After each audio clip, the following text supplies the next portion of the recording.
Neno la Mungu linasema hivi: kwa maana jinsi hii Mungu aliupenda ulimwengu hata akamtoa mwanawe pekee, ili kila mtu amwaminie awe na uzima wa milele, na yule asiyemwamini hana uzima wa milele.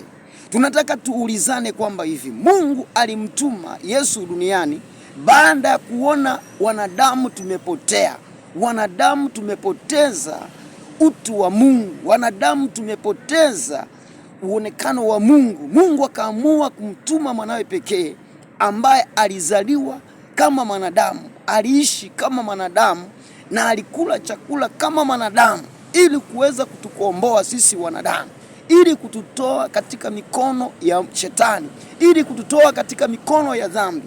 Manake hivi, kwa sababu dunia ilikuwa imeharibika, na wakati dunia imeharibika, kumbuka kwamba yalikuwepo madhehebu, kumbuka kwamba yalikuwepo masinagogi ambayo watu walikuwa wanaabudu, kumbuka walikuwepo makuhani, lakini bado wale watu hakufanya kwamba kuweza kuubadilisha ulimwengu. Mungu alipoona dunia imeharibika, akaona kila mwanadamu anafata mambo yake yote, ndio maana akaamua kumtuma Yesu Kristo mwenyewe akaja duniani ili aweze kutukomboa.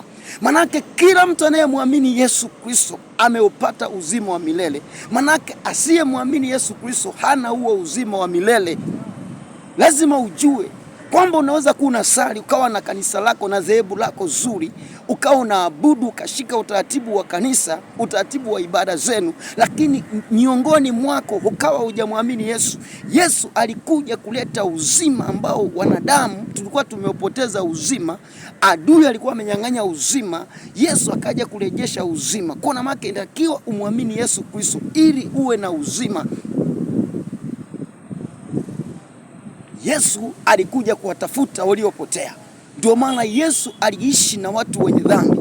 Yesu alikuja kuwatafuta waliopotea. Ndio maana akajibu akasema, sikuja kuwatafuta wenye haki, nilikuja kuwatafuta wenye dhambi.